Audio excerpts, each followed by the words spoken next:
Welcome, my friends, to the Sage of Quay Radio Hour, your home for free and critical thinking, and I'm your host, Mike Williams. Tonight, my very special guest is Mark Devlin. Mark is a UK-based club and radio DJ and music journalist, and has played live in over 40 countries around the world. In more recent years, he has begun investigating and speaking about the dark forces that have been manipulating and controlling the mainstream music industry for decades. Mark's research has led to the publication of his book, Musical Truth. In this conversation, Mark will explain how the corporate music industry is engaged in mass mind control and has been for a very long time.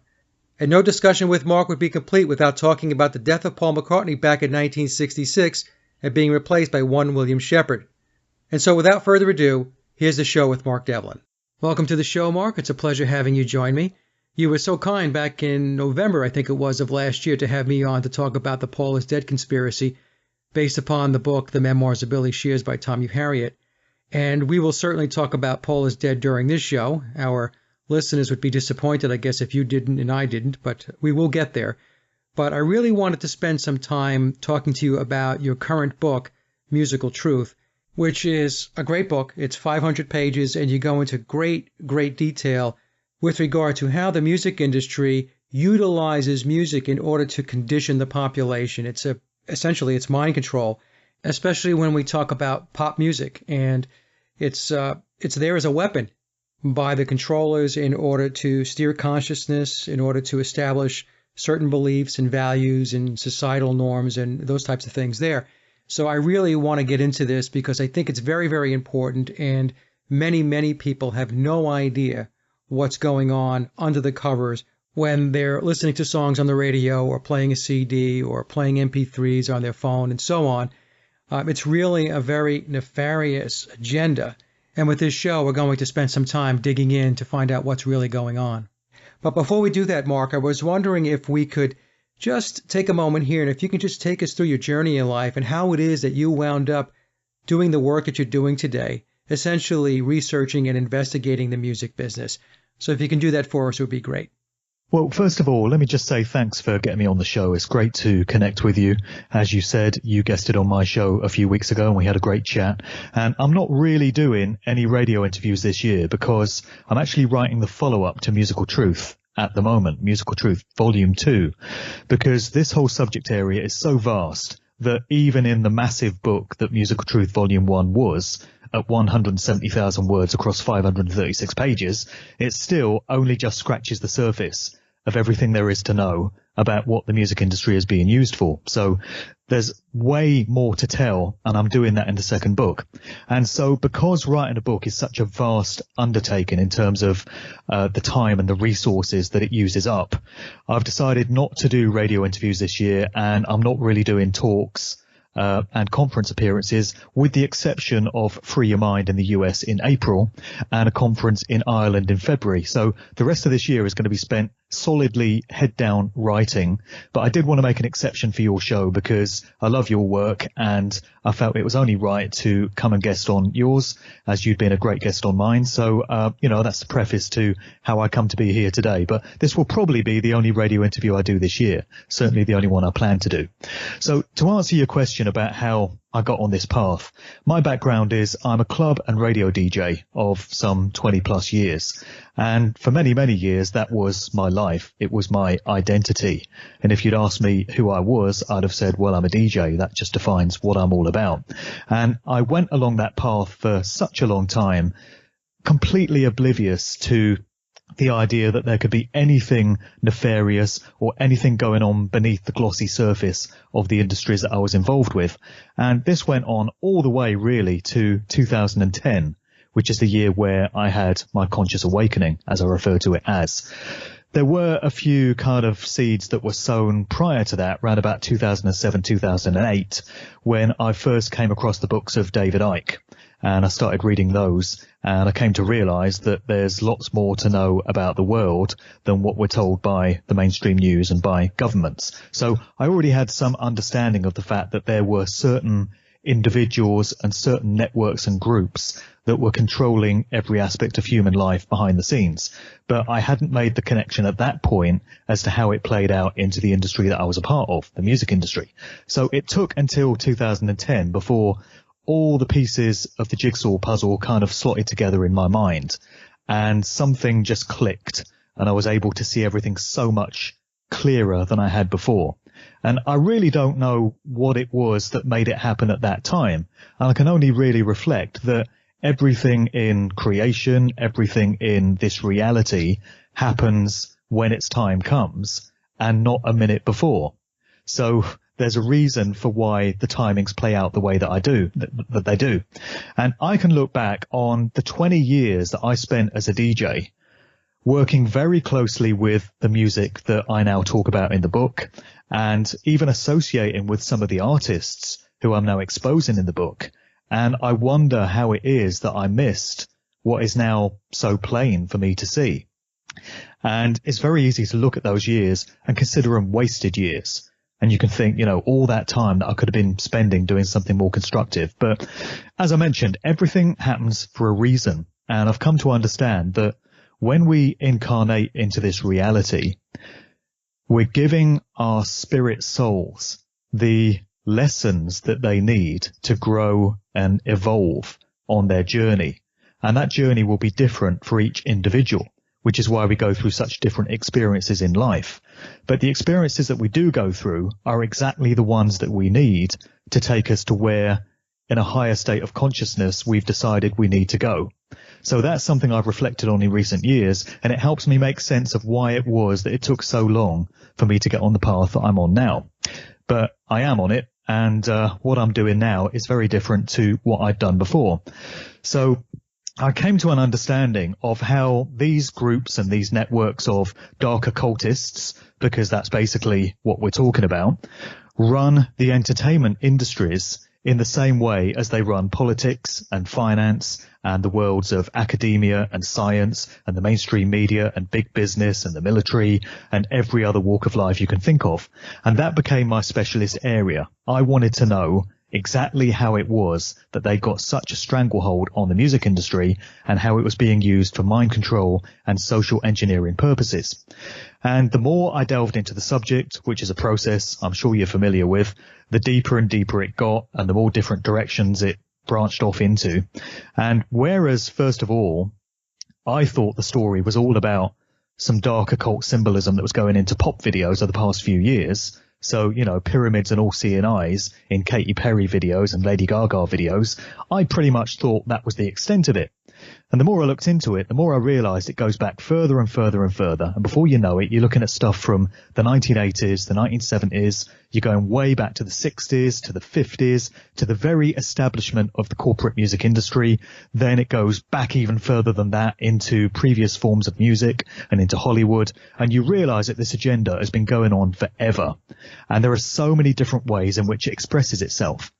And so, as I say, the research just led me into all these different kind of areas. And I put everything that I'd come to learn over the course of 5 years worth of research into the book, Musical Truth 1. And so it took 13 months to write, and it's based on, 5 years worth of coming to terms with what was really going on. And that's why the subject matter discussed in the book is so diverse. So we go from the very early days of the industry, we go from looking at the Beatles and the Rolling Stones and the evidence that there is to suggest that both these groups were products of the Tavistock Institute of Human Relations in London, which is this organisation all about culture creation and social engineering. Then we get into the whole Paul is dead, McCartney replacement thing, which it seems I can't do an interview at all without getting into, and that's fine because it's a subject that does need to get out there. And then we get into the Laurel Canyon scene, the hippie counterculture scene coming out of LA in the 1960s, which was the work of Dave McGowan in his brilliant book Weird Scenes Inside the Canyon, and all the implications that his findings have for the true nature of many of these musicians and these cultural icons that we all look up to. Because when you get into the family backgrounds of these people, you find time and time again connections going back into the world of military intelligence, whether it's the CIA or the FBI or the Pentagon or MI5, MI6, connections into Tavistock, time and time again with so many prominent musicians. And it goes way beyond the realms of random chance that this could just be one of those things. So there's that aspect to it. Also in the book, I'm discussing trauma-based mind control, MK Ultra, this wide-reaching program that came out of the CIA and all the different spin-offs of it, specifically Monarch programming, which is very much at work with many people's favorite musicians, particularly in the contemporary era in these times, is absolutely endemic in Hollywood as well. So there's a big section on how mind control works and all the symbolism that goes with it in pop videos and in movies and in promotional press shots and things like that, which give you a little indication of the presence of mind control. Then we get into the transhumanist agenda and the direction that the social engineers want to take human society in a very short period of time, and how there's all kinds of hints and clues and indicators of what they want to do going into music videos as well. And we get into the systematic degeneration of hip-hop culture and black culture generally. There's a big chapter on that, and a whole load of other stuff as well, which I've probably forgotten. But it's very, very far-reaching, and there's so many different strands to it. And, you know, I got to the end of that book and then realized that there had to be another one to tell the rest of the story. And that's what I'm doing now. So in a very roundabout way, that's how I got to the point that I'm currently at. And if you told me a few years ago that I'd be doing this, I would have laughed in your face and told you you're crazy. But, you know, synchronicity and life is an interesting thing in terms of where it takes you if you're open to it and if you're prepared to go to, you know, where your consciousness and your free will takes you. You know, it's interesting, Mark. You mentioned MK Ultra, social engineering. One of the things I realized is that these are not separate undertakings or separate initiatives by the controllers. You mentioned Tavistock is a main cog in that controlling apparatus. That all of these agendas and these initiatives, they are interconnected. And I think that's what a lot of people have a hard time getting their heads wrapped around. They look at these things as silos. They really don't realize that it's interconnected, that it all plays into one big agenda at the end of the day. What are your thoughts on that? It does, and it goes way beyond the realms of coincidence and random chance that all these things could be happening independent of each other.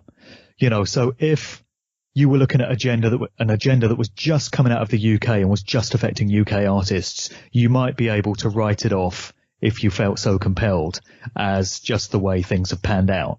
But when you realize the same agenda is playing out in the United States and you see exactly the same kind of symbolism and exactly the same kind of lyrical themes being explored in records and exactly the same kind of production styles going into music and exactly the same kind of sound frequencies being used at exactly the same time, you come to realize that it does go beyond the realms of straight coincidence. And then you see the same agenda being played out all across Europe and in places like Korea and Japan and South Africa and Australia. And, you know, you've got to be in a very heavy state of denial to not then see that this whole thing is interconnected. It becomes very difficult to pinpoint exactly who is doing the controlling and the manipulating, of course, because a question I often get from people is, you know, who are these individuals? Give us some names. Who's doing all this? And, you know, they do work in secret. They do work through secret societies. And they don't like the glare of the public spotlight. So, of course, they do their stuff from behind the scenes. There are certain individuals that they use as their foot soldiers. So we can look at names like Dr. Luke, who is a very prominent producer of pop music. And he was involved in a scandal with the artist Kesha quite recently, where she launched a legal case against him, claiming that he was her mind control handler and that he'd raped her and sexually abused her over a prolonged period of time. So we get names like Dr. Luke thrown out there, real name Lucas Gottwald.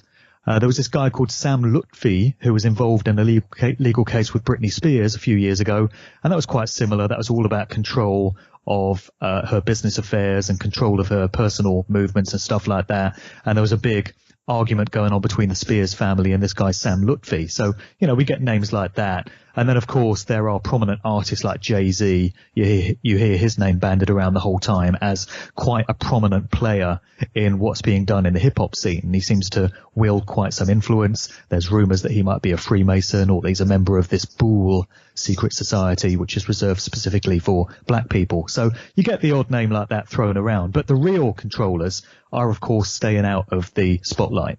And people say, well, who is it? Is it the Jesuits? Is it the Vatican? Is it the Rosicrucians? Is it the Freemasons? Is it the Rothschilds?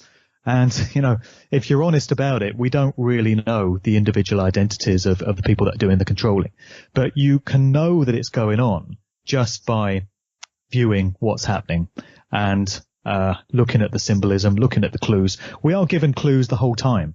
They drop little symbolic depictions and representations of what it is they're doing into music videos, into live stage shows, into photographs, into record sleeves. They've been doing that forever. You could trace it right back to the days of the Beatles and all the clues they were putting into their album sleeves back in the 60s and even before that.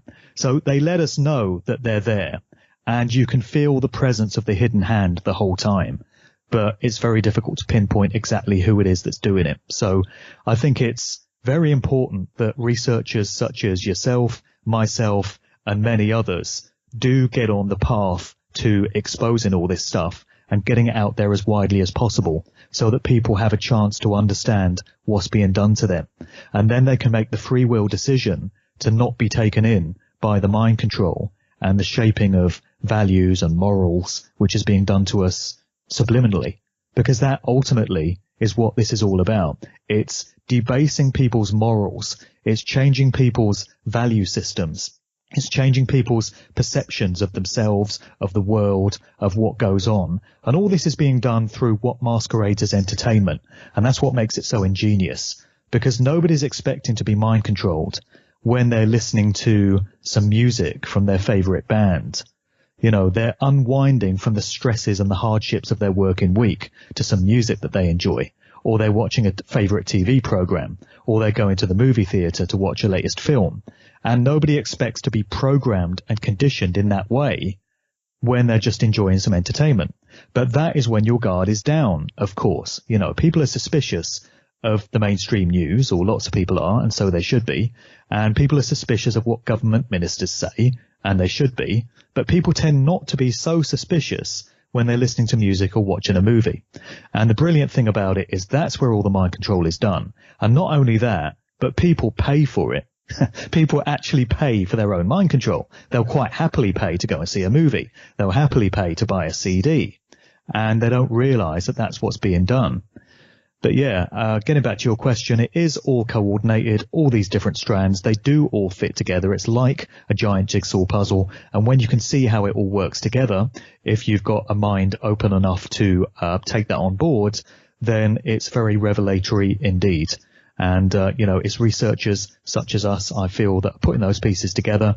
It's very vital for us to continue doing so. I get the same question, Mark. People will ask me, who's at the top of the pyramid? Who are the true puppet masters? And really what people are looking for are simple answers to very complex questions. And like it's Jacob Rothschild. He's the one. Yeah, they just want a name. And I guess, I don't know, maybe they'll feel better if they have a name and they can just walk away and go about their business. But what I try to explain to folks is I call them the shadow people. And rest assured that we have fraternal orders and secret societies that run the world, or they control virtually everything. And we're not supposed to know, and in all likelihood, we will never know who the true puppet masters are. It's designed to keep us from getting to the truth. So, and then you mentioned before about the person coming home from work and, working 50, 60 hours a week and just wanting to relax. The brilliance of their evil is what they do is they take advantage of people when they're really most vulnerable in many cases. That's right. Like you said, they don't know that they're being programmed or that their mind is being stolen from them if you're putting on a CD or you're going to a concert or you're watching a television show. But that's exactly what's going on. And people really need to, hopefully by listening to this show, reading your book, they will begin to understand that they really need to scrutinize this a lot. And people are in such heavy denial when it comes to this, because when you suggest to somebody that this is what's happening, you're implying that they've been taken in, that they've been duped, that they've been mugged off. And of course they have. And I was, I'm openly coming out and saying, yes, for many, many years, I was being deceived and I was made a mug of. And I don't like the fact that I was, but I can recognize it, and now I can resolve to not get fooled in the same way again. But people hate it when you bring this information to them. And they will hate the messenger more than they will hate those that are actually creating the problem. So you can tell them that, you know, if they're a lifelong Rolling Stones fan, you can point out many of the dark, occult, unsettling, sinister elements to the Rolling Stones history and point out their connection to groups like the Church of Satan and the Process Church and all this kind of stuff. And they'll hate you for it because they love the Rolling Stones and they don't want to hear it. Well, it's not me that made this happen. It's not me that made it this way, and I would never have chosen for it to be this way. I'm just someone that's recognized what's going on, and I've taken on the moral responsibility to communicate this information to other people, because when you come to truth, you can't just sit on your ass and do nothing with it. It's not enough just to absorb it and say, okay, now I understand what's going on in the world, and I'm just going to hold on to that information and, make it work for me. You take on that responsibility when you come to these understandings of spreading that as far and wide as you can so that other people have the opportunity to come to these understandings in the same way that you did. So that's why I do this. You know, I don't do this for fun. Absolutely not. So many other things I prefer to be doing. But I recognize that I'm in a position to be able to put this information out. And as someone that can write and as someone that's done radio and can communicate in that way, that's what I need to do to play my part and participate in the process that needs to take place. But people hate to hear it, and they're in very heavy denial because they don't want to admit that they've been mugged off. Well, we've all been mugged off. Every one of us. We've spent our entire lives being lied to and being conditioned through the so-called education system, through all the lies that we've got from government, all the lies we've been told by the mainstream media. You know, it's not that we're stupid, or it's not that there's anything we need to feel ashamed of, because we've all been deceived in the same way. So the question becomes, which of us want to continue being lied to and being mugs and living in that deception, and which of us are mature enough to admit that we've been taken in and now want to find out how it was done and make sure it doesn't happen again. No one should feel bad because it is an agenda of deception. I remember telling one guest going back about a year ago, it was Ole Damagard when Ole was on the show, and I said that anything worth knowing is a lie. You know, in the research that I have done, and I've done a lot of research over many years, I found that to be true. And, you know, we talked a little earlier, you did, about digging in and getting further down that rabbit hole. One of the other things that astonished me when I first got started with this, it really doesn't rattle my cage today because I've just gotten acclimated to this is the way it is. The deeper you go into that rabbit hole, first of all, it almost seems like it's never ending. Yeah.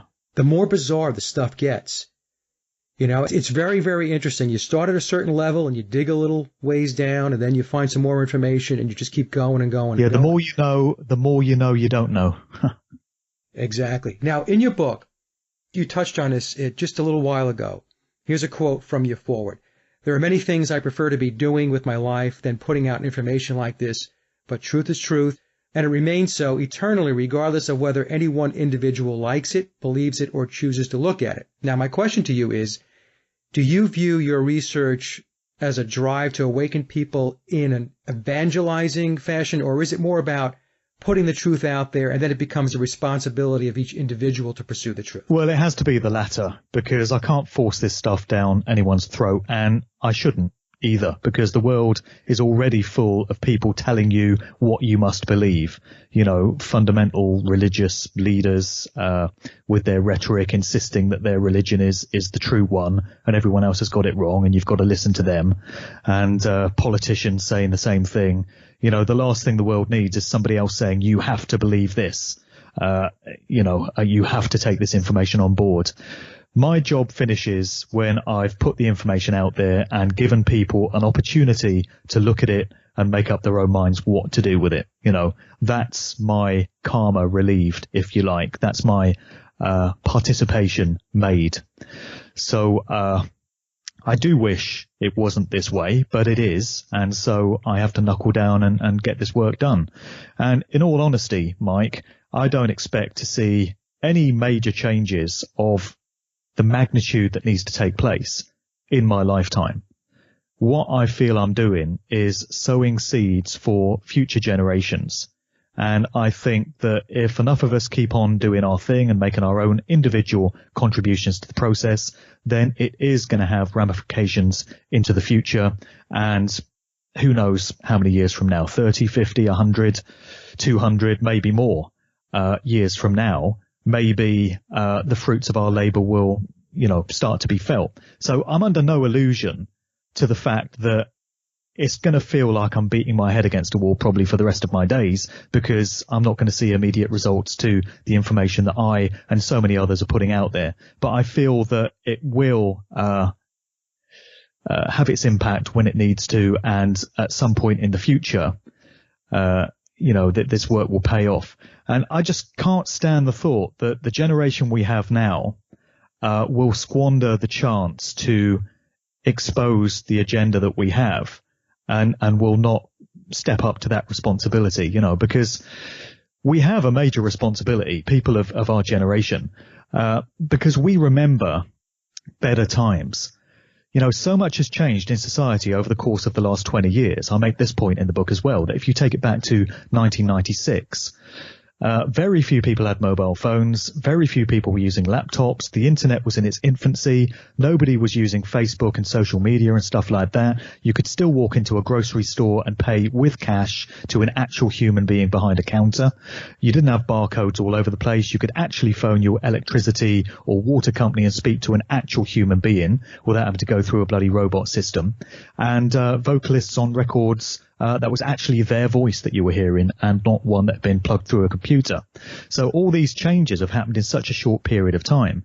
And it's people of my generation that can remember what life was like before that, going back into the early 90s and back into the 80s and things like that. And then you can look at agendas like chemtrails, geoengineering. And most researchers agree that that agenda has been in place for pretty much the last 20 years. So, most of them take it back to the mid-90s. And if you look at what was happening before that, that agenda was not really full throttle going back into the 1980s. And then you can look at the changing face of technology in terms of the way people consume music and even movies now. Everything is digital. Everything is electronic. There are young people today that have never seen a vinyl record. They've got no idea what a cassette was. They've got no idea what a video recorder was. Their idea of how you get music is downloading an MP3, usually to their phone, listening to it on some shitty, tinny little headphones, where everything just sounds terrible and you don't get the full frequency range of the recording. And that's their idea of how music sounds and how music is delivered. And then, they'll go to a nightclub and see a DJ playing off a laptop and they're just chucking a load of MP3s on, some of which they probably burnt off of YouTube. And that's their idea of what a DJ is and what a DJ does. They have no concept of how things used to be, where you had to actually hunt out records and go after these vinyl tunes and spend time, putting your set list together. So it's people of my age and my generation that remember how things used to be and can see how different they are now and how the social engineering agenda is in full effect. And if we just sit on our asses and do nothing, then this generation is going to die out, and all our knowledge and all our memories and all our perspectives are going to die out with us. And the next generation along will not have those perspectives and will not be able to make the connections between what was and what is going on now. And that is a very dangerous thing to happen, I think. And that would happen if enough of us didn't step up and do what we need to do at these times right now. Sometimes it involves making a bit of a personal sacrifice. You have to speak out. You might lose some friends. A few people will think you're crazy. You might find it more difficult to get certain jobs or recruitments or whatever, but it just needs to be done. And now the times that we're living in are very crucial times, and they're going to determine how things pan out for generations in the future. Well, I agree with you, Mark. It was good to hear you give your perspective on this is not going to be something that's going to turn around in our lifetime. I have said the exact same thing to folks who ask me, Mike, is this going to change in 2 years, 5 years, 10 years, 30 years? I said, look, this is a slow go. It's very methodical, because all you need to do is take a look around you. You can see how many people still don't get it. So I look at the work that we're doing as table setting. Now, what that means is it's incumbent upon the young folks to grab that baton and to embrace the truth. And that's why we see the program or the agenda by the controllers targeting the young people folks like yourself and myself and many others that are in the alternative research and truth community to get the young people to get their heads wrapped around the fact that, hey, you need to pay attention to this. There are lies and deception all around you. And then you've got the dark side continuing to push their garbage and their junk into the minds of these people to ensure that, they stay on that track of being unaware and just going about their business being controlled unknowingly. That's the thing that's the most brilliant part of their evil is people don't even see their own captivity. They don't see their own oppression. That's really, to me, the most mind-boggling thing. And, and I'm not getting on my high horse here because like yourself, my awakening took place, I guess around 2006 or so. Before that, I was on the hamster wheel like everybody else. And it was a slow go. Finally what happened was I started to become aware of certain things and I would start looking into it. And at first I would be, no, you got to be kidding me. That can't be true, or that can't be real, or that can't be right. And then only to dig more and more and then start to piece it together. And I landed in the same place that you landed. So, and you're absolutely right about our generation remembering the way things used to be. Today, everything is automated and mechanized. The human element has been completely stripped out of the equation. And this is by design. Absolutely. By design. Yeah. You also mentioned the young folks listening to their songs on their little earbuds, on their phones. And I remember you and I listening to, like you said, on vinyl records, the analog signal, having the speakers, we can hear the full range, the dynamic range of the music. It was an experience to be able to do that. I remember back when I was a kid, we used to go to great lengths with equalizers and our speakers and so on to get the best sound we possibly can from that record for a listening experience. Today, is it a listening experience? I don't know what it is today when you have two earbuds in your ears walking around with a phone or, an iPod in your hand. Yeah. Well, it's not for me, that way of listening to music. I can't stand to have those things in.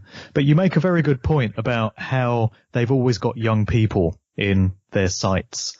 It's always the young people they're after to mind control because they're the most malleable, because they're less experienced in life. They tend to be less cynical, less world weary, less suspicious than someone of my age. I'm 46 years of age, so I've been around a bit. And like I said, I think my generation is the key link between how things used to be and where they want to take things. And they're just waiting for my generation to die off so that all our perspectives and all our experience and all our knowledge dies off with us. And, if we're not leaving something behind for the next generation to look at in terms of information so that they can understand how this whole thing has been done, then that's a very dangerous thing indeed. And those of us that have kids, we've really got to be thinking about the sort of world that they're going to have to grow up in if things are allowed to continue the way they are. And going back to my point about future generations, if we have kids, then, our grandkids and our great grandkids and these generations going off into the future, our descendants are going to be living in an absolute nightmare world, which we've allowed to take place if we don't, do whatever we can to stop it in its tracks. They're always after young people. And I often cite this meeting which took place in 1969 of the Planned Parenthood group, which was part of the Rockefeller Foundation. And it's all about eugenics, basically. Planned Parenthood is an organization which Bill Gates's father was a key member of.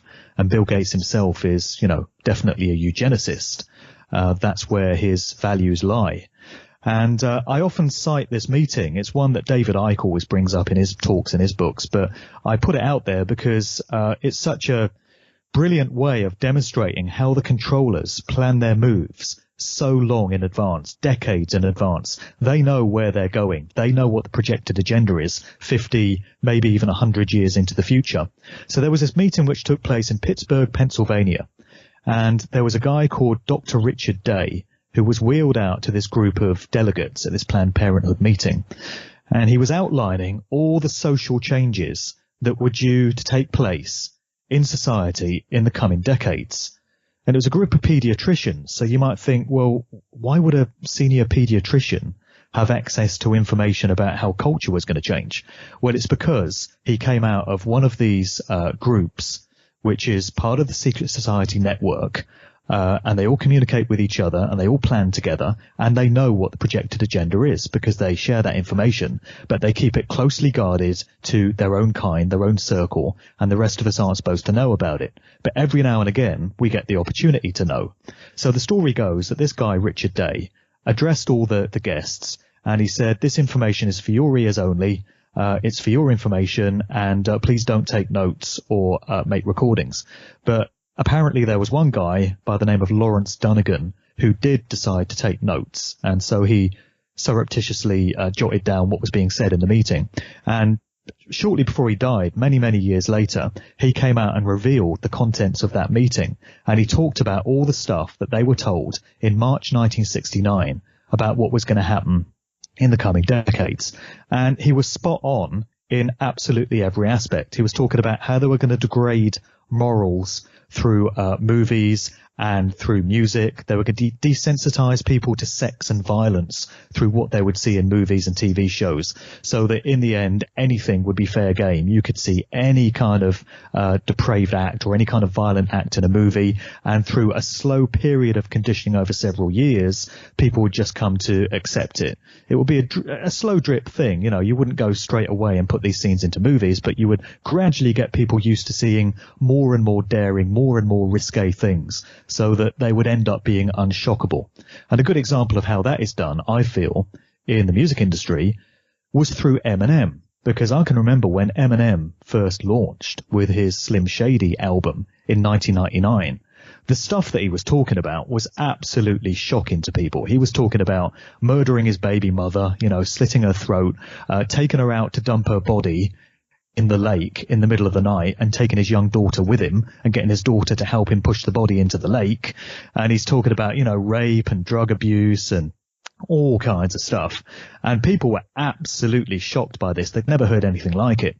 But by a couple of years later, Eminem had put out loads of tracks where he's talking about all these outrageous things. And there's a line in one of his tracks where he goes, wait, he didn't just say what I think he did he? But by a couple of years' time, people are used to it, and they just say, oh, yes, Eminem, what is he like? He's crazy, isn't he?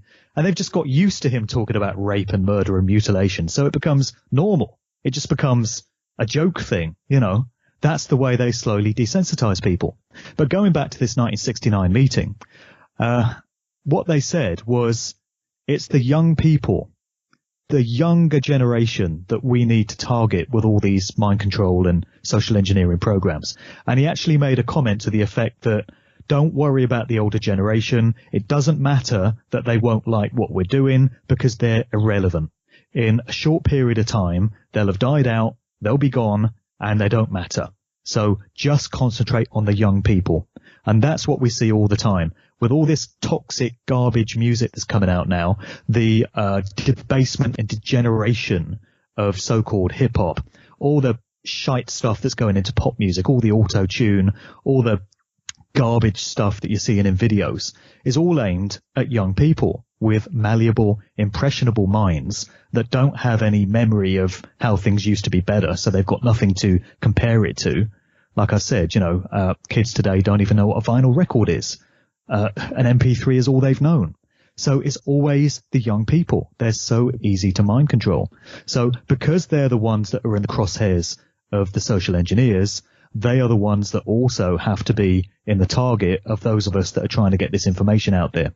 And I do notice that at most of the talks and seminars and conferences that I attend, the delegates in the audience are pretty much in their 40s, 50s, 60s upwards. You don't see many people in their 20s and 30s at these kind of events.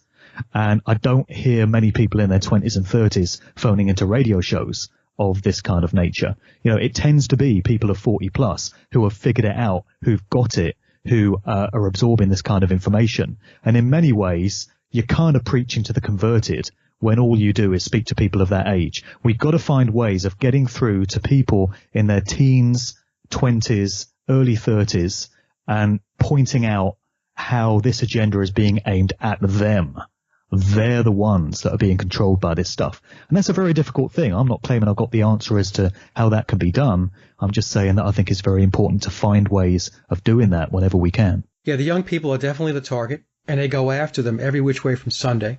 So Yeah. they're saturated with this agenda. And you had mentioned, Mark, about their planning being decades and decades in advance of when things eventually roll out. And you're absolutely right. The controllers are extremely proactive. They know how all of this works. They are masters of manipulation and mind control. They're not reactive. In very rare instances, I would say, are they reacting. And they don't really have to react because for a very, very, very long time, the masses were unaware of the program. So, they can continue to just march along and roll their agenda out. And I would say that if folks go back, and I mention this to people sometimes, go back and read the Protocols of Zion, which I think dates back to 1903. Now, Some folks will say that that's a hoax and so on. I don't think it is, because if you go back and take a look and you actually read the Protocols of Zion, again, over 100 years ago, and you take a look at the agenda, what was being spelled out, it's stunning when you look at it today and you look back over 100 years ago to see what was on the table and where they were going. And most of what was written in the Protocols of Zion has manifested. It's here today. We are living it. People would like it to be a fake. It'd be more convenient to write it off as a hoax. It's the same thing as the memoirs of Billy Shears, isn't it? There's a lot of Beatles fans would like to say that book is a hoax, but you read it and you look at the validity of the information and how it's spot on in so many instances. And if you're really honest with yourself, you have to say, well, this could only have come from somebody with a lot of inside knowledge of what's really going on. And that's probably the case with the Protocols of the Elders of Zion as well. Much as we'd like to say it was a fake, it seems to have been bang on the money. Oh, yeah, absolutely. I don't think it's a fake at all. And that's what happens when something gets revealed and it gets too close to home. It's too hot in the kitchen. They will say it's a fake, it's a hoax. Yeah, because people can relax again then into complacency. If they just say, oh, it's a fake, it's a hoax, we don't need to pay attention to that, then they can just carry on as they were, and it's not something they need to take responsibility for, is it? Right. And the point you made about trying to connect with the young people, it's very, very difficult. I've been trying to think through it myself. Now, I have personal experience because within my circle of friends and family, there are teenagers, young adults who are 18, 19, 20, 21 years old, and so on. And, Mark, when I have conversations with them, and I don't try to hit them hot and heavy with this stuff because they'll just back off. I try to segue very incrementally and methodically into some of these conversations. And many times they will look at me like I'm a lunatic because they are so detached, so unaware of what it is that you and I are trying to get across and what we're trying to communicate, you and I and many others, that it becomes, sometimes I have to take a step back and think to myself, can this ever get done? This appears so daunting, so daunting. But then there are cases where I do see where many young people do get it. So, I don't want to come down and rain on the parade or be too negative, but all I'm expressing is it's a tough job to try to get the truth out there. Well, it is, and it is down to individuals as well, because there are some young people that will be very open to this kind of information if you'll engage them in a conversation with it. And I often find with the sort of work that I do and the genres I deal with, if you start talking to some young people about Kanye West and Jay-Z and Rick Ross and Lil Wayne and Nicki Minaj, and you say to them, there's stuff you need to know about these artists, there's symbolism that are going in their videos, which is connected with the world of the dark occult, you will have them from the get-go.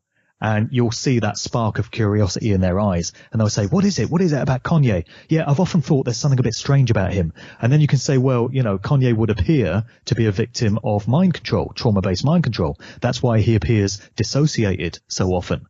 That's why he rambles incoherently on stage. That's why he was put together with Kim Kardashian. And some young people will be absolutely captivated by that, and they'll want to know more because it's Kanye West, it's Kim Kardashian. These are names that are in popular culture. They're names they're familiar with, and people love celebrities and they want to know everything there is to know about them.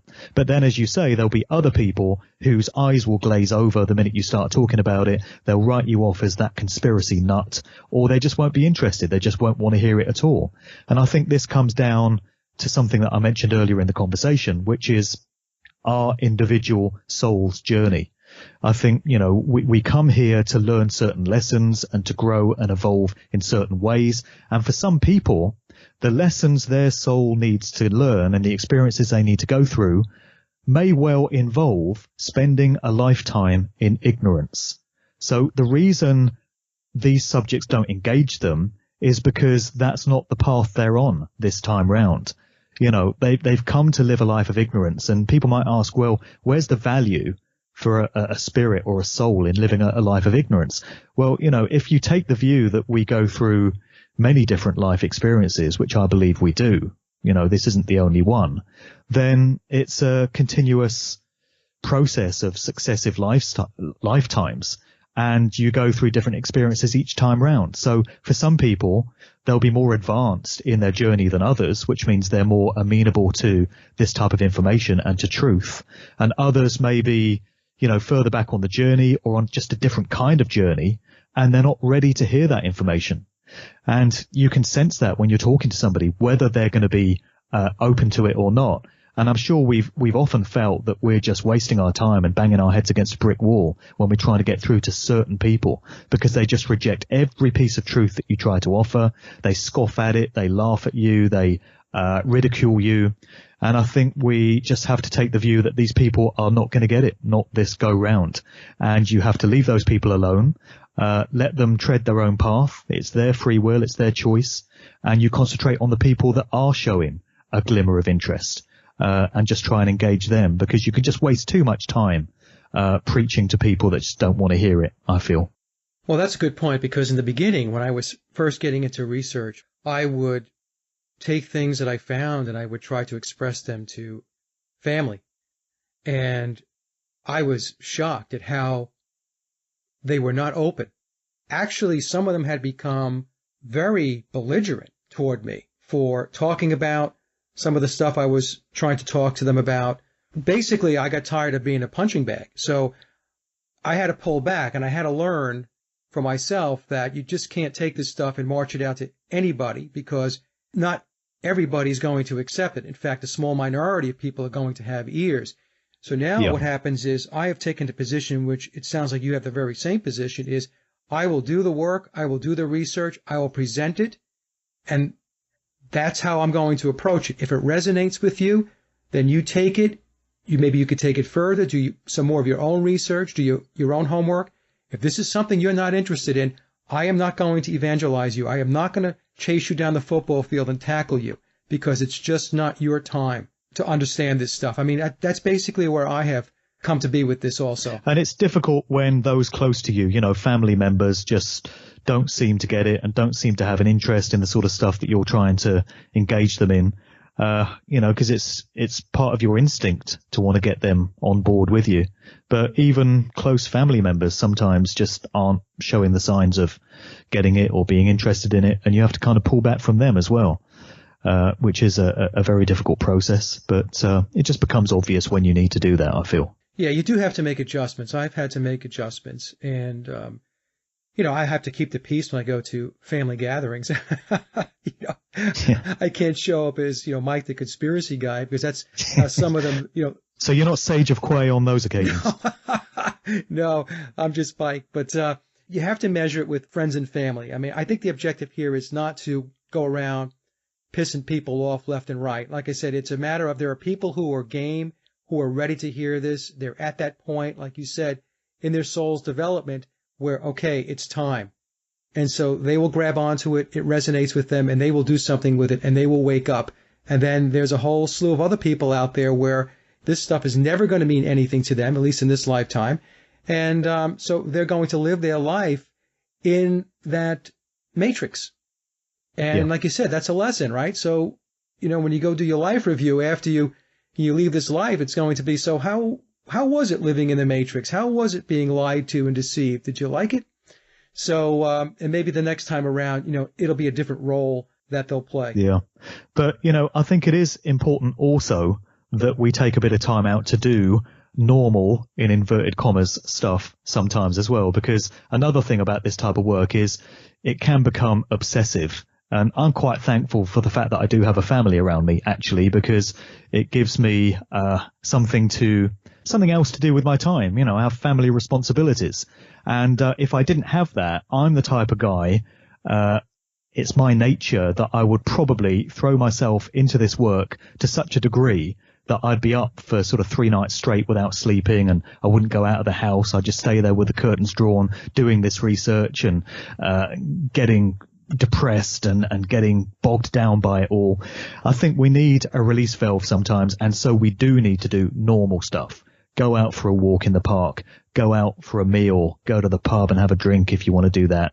You know, go to the store and buy some groceries. You just need to do normal stuff sometimes to keep a balance, because we deal with some dark and heavy information, and it can get on top of you if you don't strike that kind of balance. So this is not something to be doing 24/7, I would suggest. You know, you do as much as you need to do or you feel you're able to do, but be human and have a life as well. Great advice. I tell people the same thing. You have to live your life. You're here to live your life. And we're supposed to be enjoying ourselves. You know, I know it's difficult to have fun sometimes when you're aware of the insidious nature of the control system, but, you know, part of the life experience is supposed to be about joy and fun.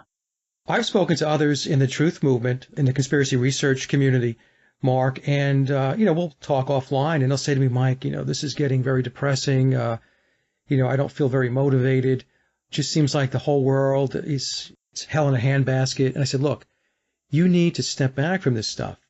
Okay, it's all right to research it and, to do your podcasts or do your documentaries, write your book, whatever it may be. But like you said, you have to take a break from this. You are here to also enjoy your life, to spend time with your spouse, your partner, your children, your family, your friends, and to have a good time. And you said the word balance, and that's perfect, because that's exactly what it is. You have to strike a balance. Yeah, I feel so.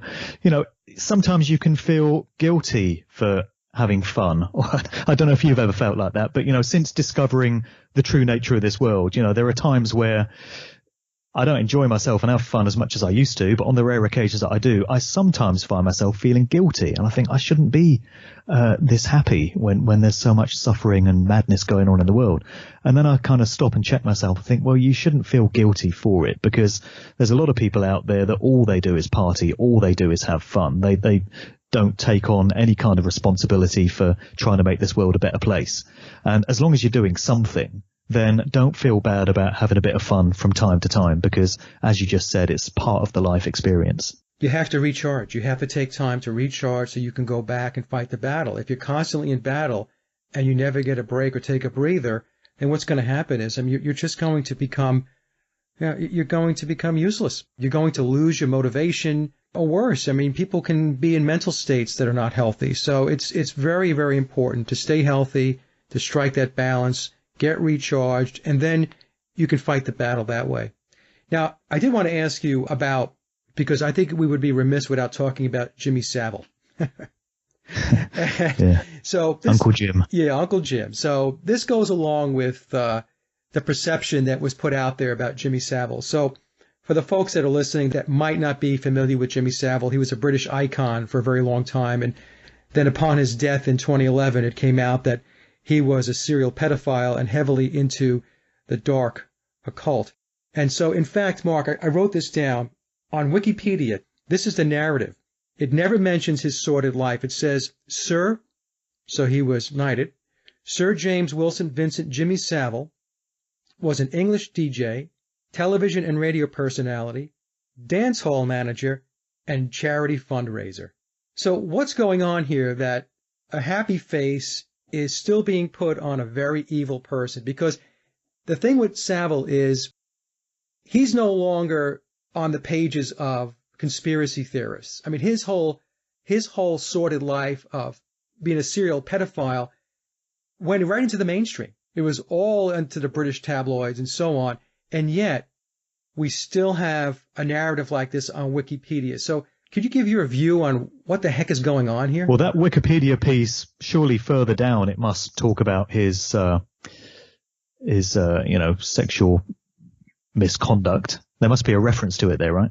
There is a reference to it, but my point being is that if you're first going to look for Jimmy Savile, that's what they stick up there. They stick up all of the propaganda, the happy face stuff, and you have to actually go in and read to find out that he was a pedophile. I think that says a lot about Wikipedia, to be honest, because that site masquerades as a website of the people, which is put together by the people, and we're told that anyone can edit an article and it's just a composite of what many different people have contributed. But I think it's pretty clear that Wikipedia is absolutely controlled by the intelligence services, and it's the official version of everything. So it's what they want you to think. So you can look up something like, for instance, the flat earth theory. Oh my God, did he just say that? Yes, he did.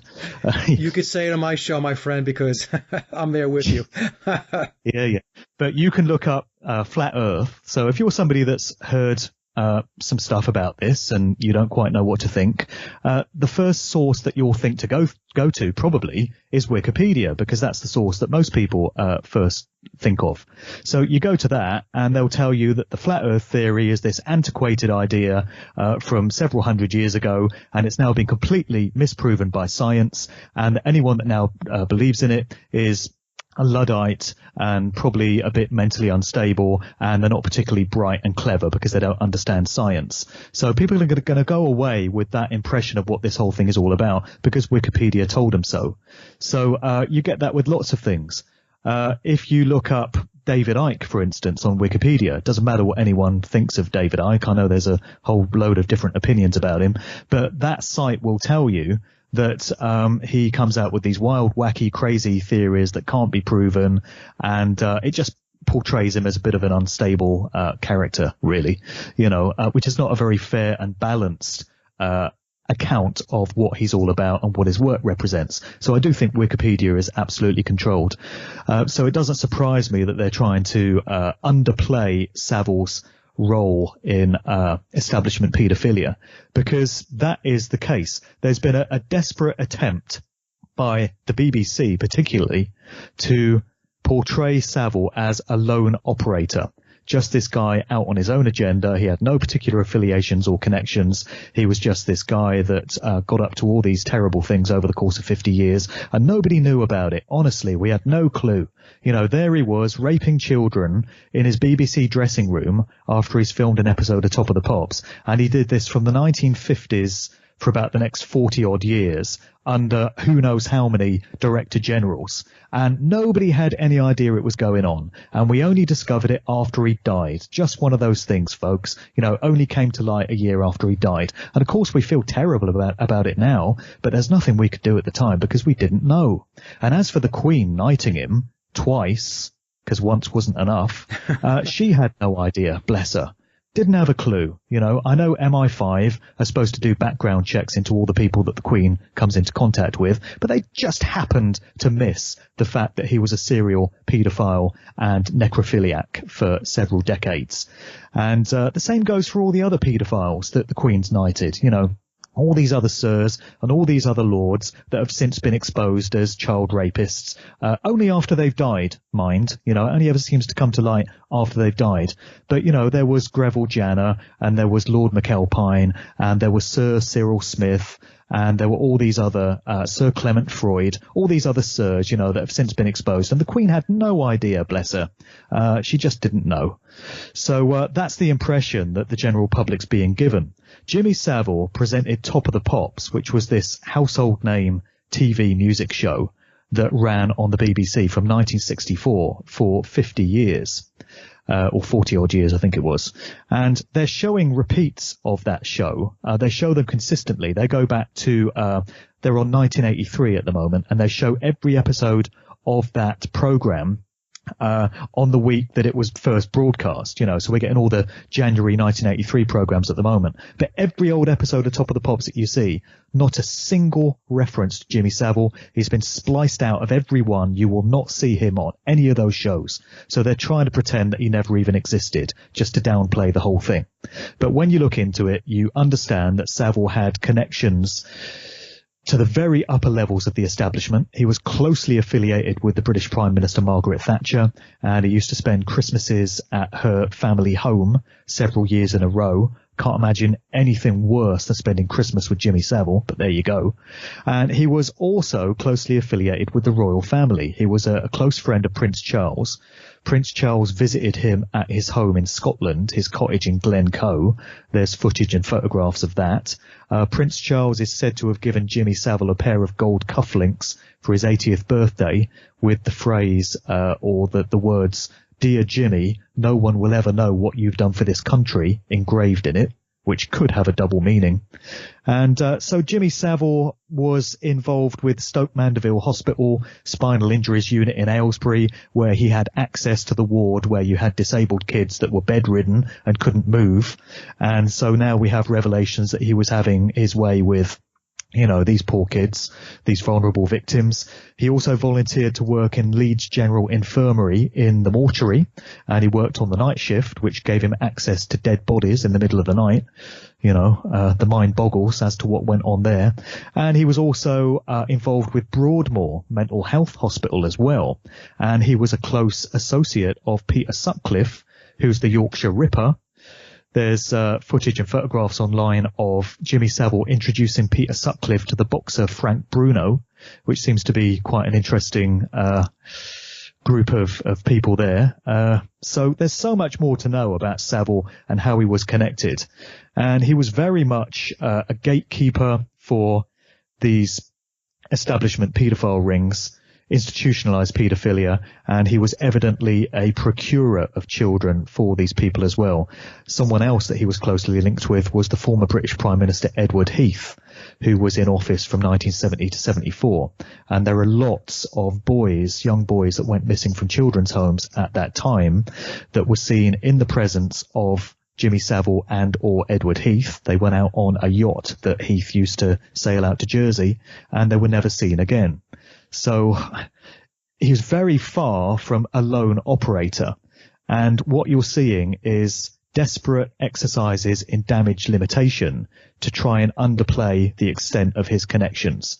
And he was far from the only paedophile employed by the BBC as well, as has come out in subsequent years. You had Jonathan King, who was another radio and TV presenter who was a serial paedophile, preyed on young boys at a disco that he used to run called the Walton Hop, which gave him access to these kids. And Gary Glitter, the 70s glam rock singer, was a part of that whole scene as well. And then you had people like Stuart Hall, who was a television presenter. He was an OBE as well, knighted by the Queen. He was exposed as a paedophile in later years. Rolf Harris, of course, the very high-profile children's entertainer, again, unfettered access to kids, was exposed as a sexual deviant and sex pest as well, and has done jail time for that. And there were many, many others. A guy called Chris Denning, who was a Radio 1 DJ, was also a procurer of kids for paedophiles. So the BBC are in it up to their disgusting, sordid necks. And that organisation is absolutely an expression of the depravity and the filth that goes on beneath the surface of the establishment in the UK.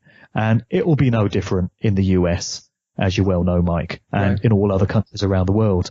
And I know you've had the whole Pizzagate thing just recently, which has been giving Americans a glimpse of the cesspit that lurks beneath the surface of politics and the establishment there.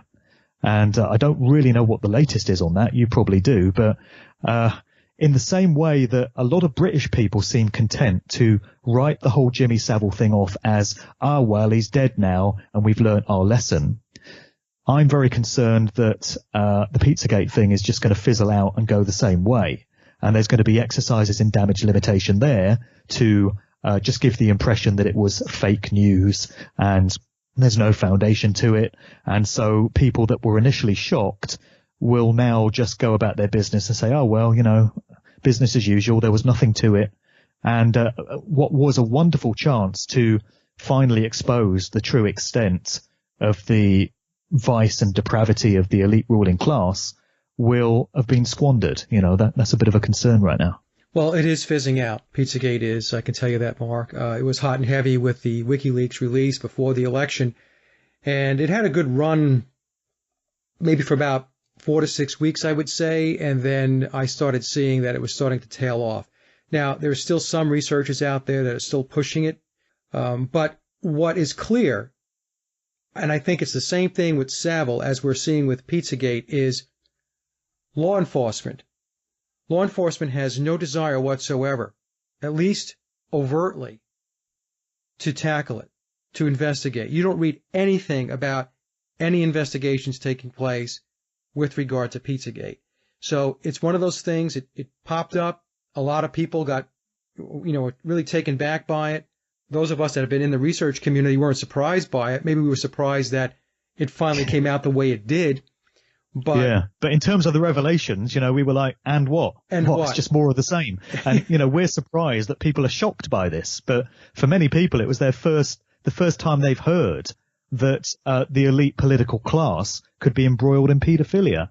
Yeah. So for folks like you and I and others, I mean, it was validation of what we've been talking about and looking into for many years.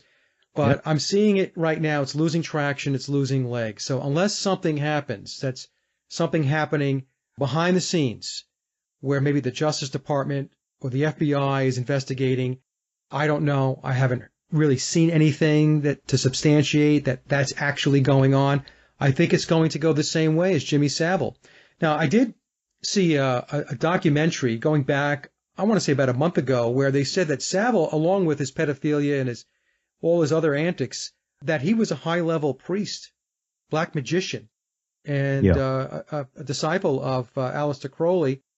And I also watched an interview, I guess it took place many years ago. I guess it was Johnny Rotten that was on with Piers Morgan. Yeah. And Johnny Rotten had openly said that, this guy was a pedophile, and people that were around him and knew him knew it. My understanding is that when Johnny Rotten had that interview after that, he was essentially blackballed for a long time. Well, that's the story that he tells, yeah. This was 1978, and he's doing this TV interview, and the Sex Pistols were still just about together then, I guess. And he's just saying, there are lots of people I want to kill. And he runs through this list, and then he says, Jimmy Savile. He said, I'd like to kill Jimmy Savile. I bet he's into all kinds of sordid seediness that we're not allowed to talk about on TV. And he says that from that point, he was kind of shut down in terms of media appearances because he'd obviously touched a nerve. And there have been other references on TV as well. There's a British comedian called Frank Skinner, and he used to do this show with David Baddiel and Skinner. And they're doing this routine years ago, probably early 90s, I guess. And they just get on to sordid sexual behavior. And Frank Skinner just makes this noise like Jimmy Savile used to do, this yodel, sort of his trademark sound, And it's like he's giving a knowing nod to those in the know that he's making a reference to Savile. So they knew. And then you have all these other BBC personalities who, in the wake of the Savile revelations, all came out and said, well, everyone kind of knew in the corporation. It was an open secret. We all knew there was something about Savile, but we didn't want to say. We weren't able to say. And nobody really liked him, but we just couldn't say, giving the impression that he was protected at very high levels. So people think that he was, well, definitely a Freemason and some kind of occult priest as well. There are witnesses that have said they've seen him conducting satanic rituals in robes, in basements, So he was into dark occult practices, probably of the Aleister Crowley type. That's the same thing Crowley used to do with his robes and all his paraphernalia, yep. Yeah, so he was probably a disciple of Crowley. So there was a lot more to know about the guy, but it just speaks volumes that he was close to the Pope, or to successive popes. He was close to the Queen of England, Prince Charles, successive British prime ministers. He was a high-ranking BBC presenter for many years. All the clues are there, folks. Who's really going to say or going to accept that nobody knew what he was up to? All the clues are there. How many do you need?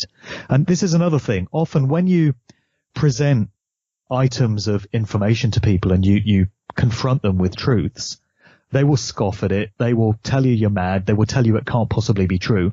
And you can say to them, well, I know you don't believe that it's true, but just supposing for a minute, suspend your incredulity and just imagine for a moment that what I'm saying was going on.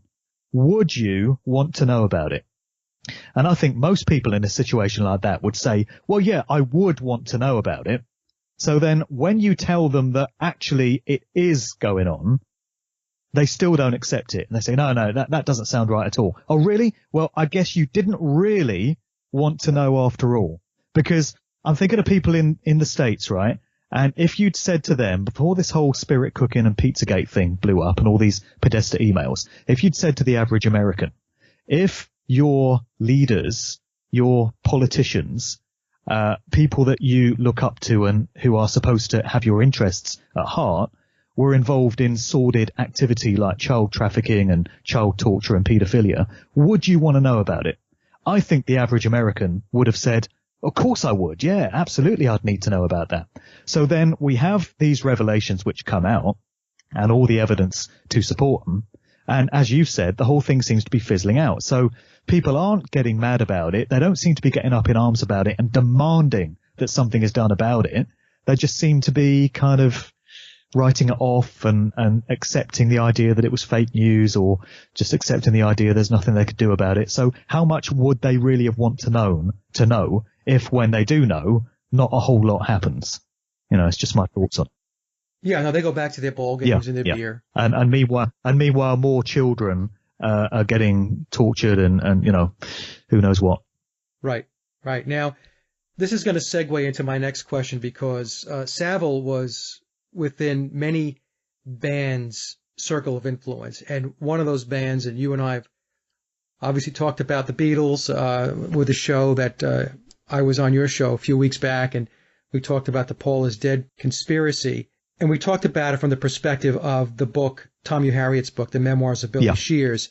Your opinion, Mark, because I get this question asked. People will say, well, what does this really mean? It's like the same thing with the flat earth. What difference does it make if the earth is flat or what shape it is? I will get the response back from some folks and say, well, why is it important that the Paul is Dead conspiracy should be even talked about? What is the most important aspect in your mind of the McCartney death conspiracy that people need to consider and understand? Well, it does astound me when you get into subjects like this and people give the kind of reaction you just outlined. They say, what does it really matter? Why should I care? Are you kidding? With the flat earth thing, without getting into the detail of it, because that's for other podcasts, but people say, what does it matter what shape the earth is?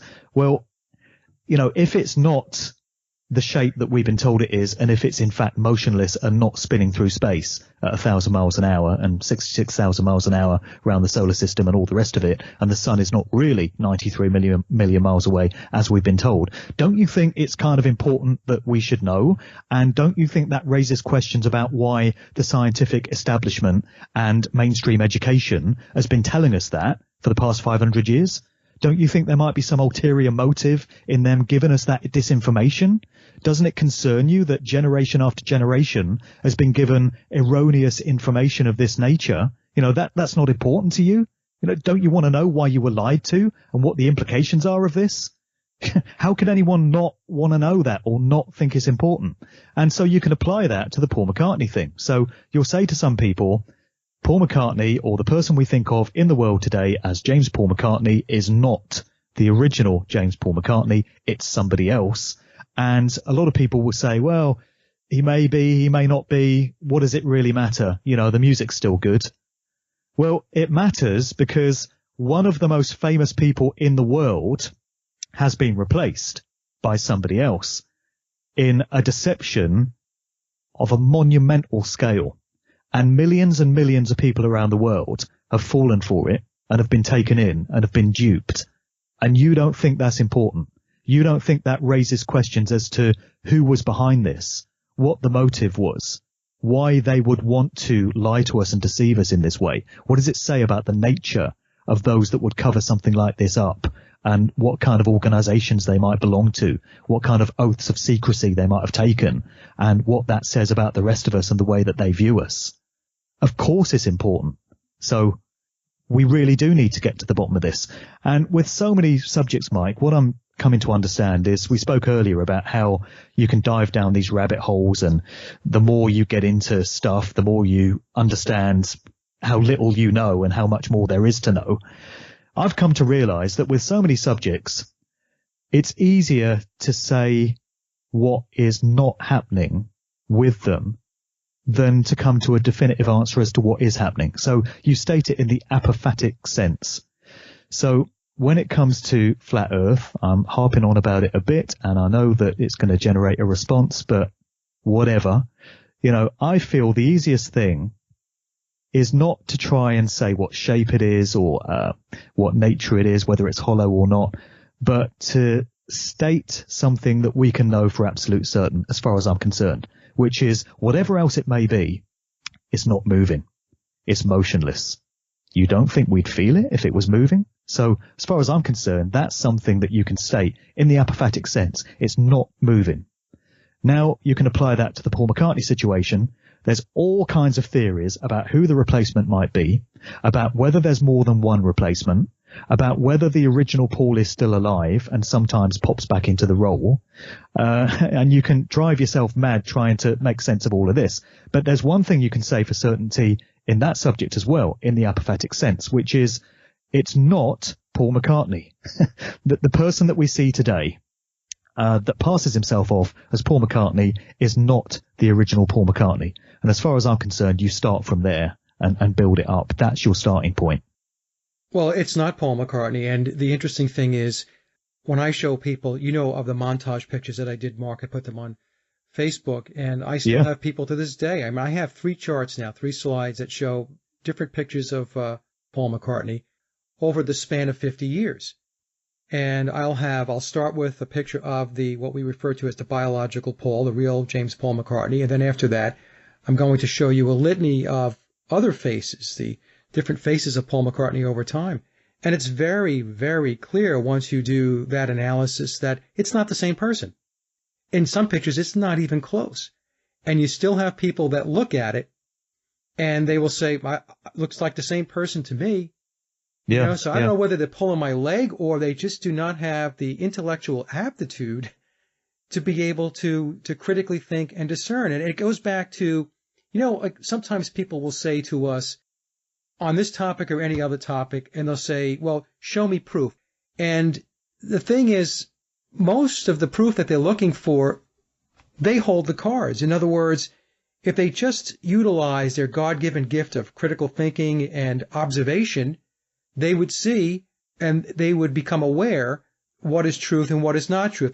The problem that we have is that people resort to authority. That's what they do. Yep. They just conclude that they're just not that smart, that there are people out there and organizations that are there that are much smarter than they are and will tell them how things are or how things should be or how you should think or what your belief system should be and what your value system should be. And people just fold their cards and they conform to that. That's what boggles my mind. And the reason why I brought up the Paul McCartney topic was because, to me, like you said, it's very, very important. Because if they're able to replace somebody, especially in 1966 when the Beatles were at the peak of their success, and be able to get away with it. I mean, of course, there were people that called it out, but they were a small minority. And continue on with the charade. That says something about, well, what else are they deceiving you about? Well, yeah. And what proof would people need? You say people say, show me the proof. It seems to me that a lot of people would accept nothing less than the person we think of as Paul McCartney getting on national television one day and saying, folks, I've got something to tell you. I'm not the real Paul McCartney. I'm an imposter. I've been playing the role. I was employed by British military intelligence to do this. This is my real name. This is who I really am. This is what really happened to Paul. I think he could do that, and there would still be people that would say, nah, he's pulling your leg. He's having a laugh. That's Paul. It's just a big joke. Yeah. And I think people make themselves see and believe what they want to see and believe. So you say that you can show those different comparison pictures of all the different McCartneys to certain people, and they'll say, well, all I see is Paul. It's the same guy. You just got to wonder if there's something about their consciousness that is physically affecting their vision and making them see that it's the same person, because they so need to believe that it is, because the idea that it could be different people is just so terrible to them that they couldn't possibly comprehend it. I mean, the composite of pictures that you put out was a real eye-opener to me, because I'd tended towards the idea that Paul McCartney was replaced by an individual who's been playing the part for the past 50 years. End of story. And that composite of images made me consider that maybe there's been more than one replacement. Yep. And I know that our mutual friend Ellen Rain, that we connect with virtually daily on Facebook, and also Tina Foster, are of the view that there was more than one Paul replacement. And I'm certainly coming round to that idea now. So, this begs the question of who really is Billy Shears, the William Shepherd of the book, The Memoirs of Billy Shears, because you and I spoke about that book at length. And, the implication that comes from that is that you have this guy, William Shepherd, who took the place of Paul McCartney. But maybe it's not always been Shepherd. Is it William Shepherd we see today? Or was William Shepherd one of the earlier replacements? Now suddenly you've got a whole bunch of new questions, to tie you up in knots and befuddle you. And again, the only truth in all of it that you can say with any certainty, as far as I'm concerned, is that this person that claims to be Paul McCartney is not Paul McCartney. That's the only thing that I'm absolutely certain of. We don't know if the original Paul died. Certainly the book, The Memoirs of Billy Shears, and all the symbology and all the Beatles legends suggest that he did die in a car crash in 1966, but we've got no proof of that. Did he just fade into the shadows somewhere and live out his life out of the public spotlight? We just don't know. But another question people need to ask themselves is, how could this replacement have taken place? Because this couldn't take place through just a pop group and its manager deciding to pull a stunt like this.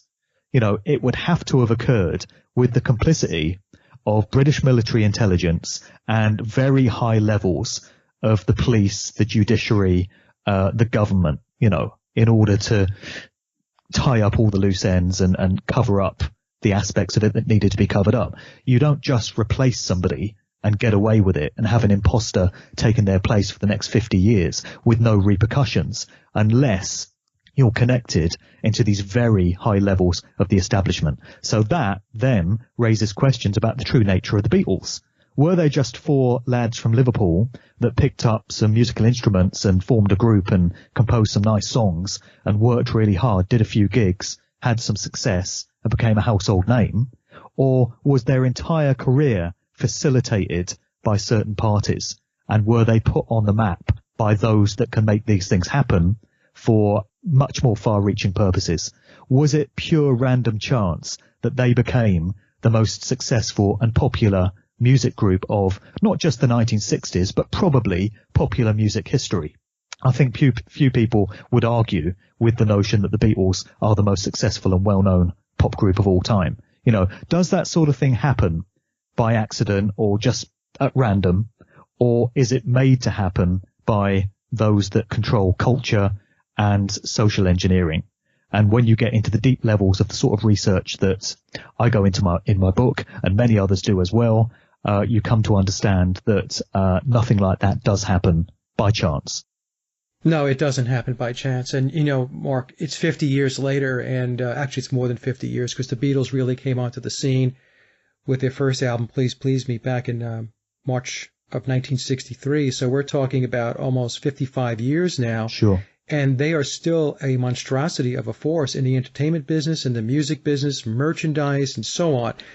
So to have that kind of shelf life means that, people will point to the music and say, well, Mike, it's because the music was great. Yes, the music, I'm a big Beatle freak, so I love the Beatles music, but I'm also a realist, and I think to myself, well, how does something have that type of longevity, that type of shelf life? It's 55 years later. Yeah. And it's still there. It's still being presented to us. And now we've got the story of Fall taking on Sony now. Sony Music, the empire over Beatles publishing and the rights to certain Beatles songs. And the audacity of the guy. He's protesting songs that were written before he came on the scene. So it would have been the original Paul that wrote those early Beatles songs, and he's going up against Sony over the rights to these songs, the publishing and the copyright and stuff. And you think to yourself, well, Michael Jackson had a very public dispute with Sony, and we know how that ended up. And George Michael had a very public dispute with Sony, and we know how that ended up. So Fall doesn't seem fazed by that at all. he seems to be going up against them with a great deal of confidence and a great deal of, or a great lack of fear that anything might happen to him. So that to me suggests a very connected individual. Oh, he's very connected. And what I found interesting about that story, Mark, is that when he took over the role of the biological Paul, I mean, in the book, The Memoirs of Billy Shears by Tom Hugh Harriet, what he says is, hey, look, it's just show business. It's just business. There's nothing to be alarmed about. You know, don't be upset. This goes on all the time. People play different roles, take on different roles, and so on and so forth. It's just business. So here we have a situation with Sony could turn around to him and say, Bill, it's just business. Yeah. Come on, man. You said business. Yourself in your book. Yeah. So it's kind of, when I read that, I kind of chuckled to myself because I thought to myself, boy, that really boomeranged back to you, Bill. And I'm talking about Bill Shepherd, folks, William Shepherd. It's the man that's playing Paul McCartney as we speak. Yeah. So, just very interesting stuff. Let me ask you, Mike, let me just fire a question your way. You know, how do you feel about the idea that there was more than one replacement of Paul? Is it your feeling that the guy we've got today is Billy Shears, William Shepherd, and that he's had the full-time role going all the way back to 66, but there have been others that have kind of stepped in to do the odd gig or the odd photo shoot or something like that? Is that how you now feel about it? Yeah, I never discounted the fact that there may have been others that were playing the role of Paul McCartney. But the way I parse it, Mark, is that I believe that Bill Shepherd was the replacement in 1966, and he is the man that has been writing the music ever since. Beatles, post-Beatles, Wings, and so on. Right. Do I believe that other characters filled photo ops, may have appeared on film or documentaries or whatever? I can't rule that out because, like you said, when I look at the montage I put together, there are guys that are supposed to be Paul McCartney. They don't look like Bill Shepherd either. Yeah. You know, so I have to come to the conclusion that there are other players involved. Now, there has been a debate on Facebook with our group, and I have stated that the Paul McCartney that is in Let It Be is Bill Shepherd. And because that's the same guy that did the interview in 1967, he had a hairpiece on, you know, a wig. It was very obvious. And I'll put the link to that particular interview in the show notes. And that was Bill Shepherd. Post 1966, this was during the Sgt. Pepper era, 1967. It was really the first interview that he did. It was very clear to me now that I go back and look at that interview that it's not the original Paul. This guy had an air of, he was all about himself. You know, he was very confident, and he just was, you could tell he was just very inward about himself. And when I heard him speak in that 1967 interview, and then when I went back and listened to the dialogue, I actually watched the movie again, Let It Be. I did that about 3 or 4 weeks ago. It's the same person speaking. It's the same person speaking. It's the same voice. It's the same cadence when he speaks. So it's the same guy in 67 and the same guy in Let It Be. My opinion. Now, I know there's going to be some that are going to be screaming at me and telling me it's not. There's a different guy, you know, in the Let It Be movie. I don't think so. Yeah. But I do believe that it's very possible that others filled in here and there. I do not subscribe to others recorded as Paul McCartney. I think that was always Shepherd. I mean, even if we go back to the 1980s in the movie Give My Regards to Broad Street, that was Bill Shepherd, because there's a scene in that movie where he walks into the recording studio, and I guess there's an engineer sitting there, and he says, hello, William. Do you know William? Yeah. Would you know William? Yes. So that's Bill Shepherd. So I think that he's been the main player. As he says in the book, The Memoirs of Billy Shears, he's got the main contract. He's got the permanent contract, as he puts it. And even in the book, he states that there were others, but they did not have permanent contracts like him. So in the book, he states that. So I'm going to ride with that. Now, trying to decipher who is who, we will never know that, Mark. And I've stopped doing that. I never really ventured into it because it was hard enough to find out who William Shepherd was. We need Heather's box of evidence. Yeah. We need to do a Watergate-style burglary of wherever Heather's holding her box of evidence and see what's in that damn thing. Yeah, I mean, like, who was this guy, with Wings in 1973 or whatever? And, is that William Shepard or somebody else? We're never going to know that. So, Yeah. and to me, at the end of the day, what I'm really concerned about is not whether we had 2 or 3 or 4 Pauls.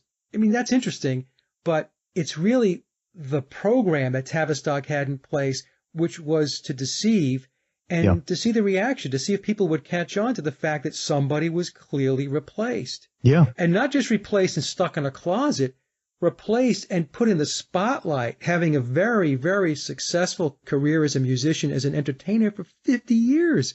Well, we spoke about this before, and I just wonder what the plan would have been if in 1966 or 67 the general public had rumbled the replacement and had basically said, that's not Paul McCartney. What's going on? What are you trying to do to us? They must have been so confident that they could pull it off and that kind of reaction wouldn't come, to have had the audacity to undertake something like this. It's probably worth just raising again something that I've spoken about in previous interviews, but this appeared on Tina Foster's Plastic Macca blog, where she posted a piece of footage from a TV show by Derren Brown, the British illusionist, that he put out a few years ago. So he's trying to show how little people pay attention to detail of things, and that can include what somebody looks like. So he's there in London, and he's got this map out, and he's stopping passers-by, and he's saying, excuse me, can you show me how to get to, and I'd missed this before, this had to be pointed out to me. He's asking for directions to St. Paul's Cathedral, right? And so he stops all these people, and he says, I'm trying to get here, and they say, oh yeah, you need to go this way, and they're looking at the map, and while they're doing that, he's got a couple of accomplices that walk past with a great big painting. And they say, excuse me, coming through. And while the person's looking at the map, Derren Brown jumps behind the painting, and one of the guys that was carrying it takes his place with a map in his hand. And then the person that's given the directions looks up. It's no longer Derren Brown. It's a different guy. And they go, okay, then there you go. And they haven't noticed that he's been switched. And he does this on 3 separate occasions with people that look nothing like him. And the person with the map doesn't notice that they've been switched. And another aspect of this that I'd missed until it was pointed out to me is at the very end of the sequence, he says, I'm sure that wouldn't have gone so well if I tried it with, let's say, one of the world's leading pop stars, or words to that effect. And it seems to me like that is a knowing nod on his part to the fact that McCartney was replaced and nobody seemed to have noticed. They just got rid of it. I've got to say, another thing that you hear so often is the claim that many other musicians have been replaced in the same way. You get it with the Beatles. A lot of people say John Lennon was replaced, or maybe George was replaced, and you hear it with other musicians as well. And I don't really go for the notion that there's been a whole bunch of replacements. I tend to go with the idea that it was just McCartney. Reason being, we had so much symbolism around the McCartney replacement. There were so many clues placed into the Beatles record sleeves, placed into their audio recordings in the form of backmasking and even forwards messages, little hints and clues dropped in interviews where George would refer to Paul and, Paul would walk into a room and people would say, hello, William. So many of these clues that hint at a replacement, which you don't get with the other artists. I've not seen hundreds and hundreds of little symbolic clues to suggest that John Lennon was replaced. And the controllers that we have, being dark occultists, do feel the need to place the truth in plain sight and give an opportunity for us to know what they're up to. Revelation of the method is a very important tenet of theirs. So we see that all the time with Paul, but not with other musicians. And that's what tends to make me think it was just something that happened with McCartney. And they've been trying to tell us. I agree. With regard to what if the public had figured out that he was replaced, I was asked this question on Derek Hess's show going back a few weeks ago. And I had said, if they had figured it out, let's say the rumors had gotten enough legs, enough traction, and enough people paid attention, they said, wait a minute, that's not the same guy. What are you guys doing? I think that they would have come clean. They just would have said, look, all right, look. The real Paul, he died in 1966. It was a horrible accident. The Beatles mean so much to everybody. And by the way, this guy, Bill Shepard, he promises to fill his shoes. And you like Sgt. Pepper, right? Isn't Sgt. Pepper a great album? And what about Magical Mystery Tour? And, however many albums were in between people figuring it out and when he arrived, they would just point to the music and they would say, look, it's good stuff, right? And I think the population would have just said, okay, and they would have went about their business.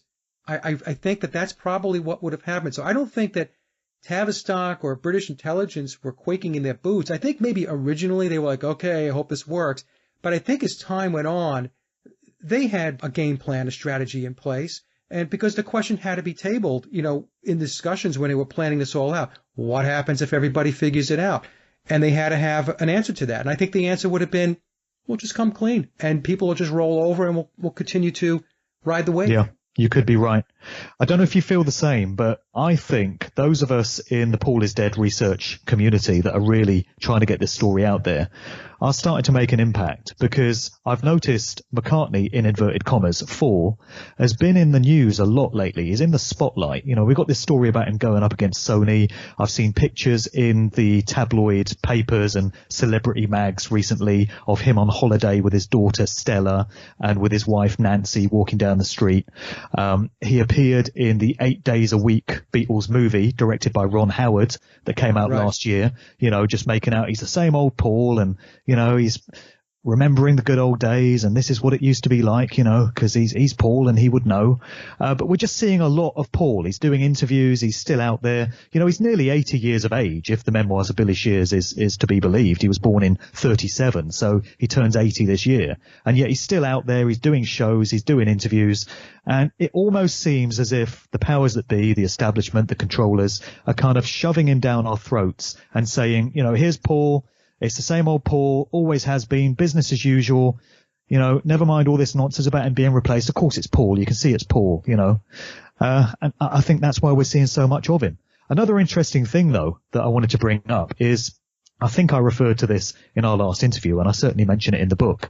There's this piece of footage from John Lennon's Imagine documentary, which came out to accompany his album in 1971.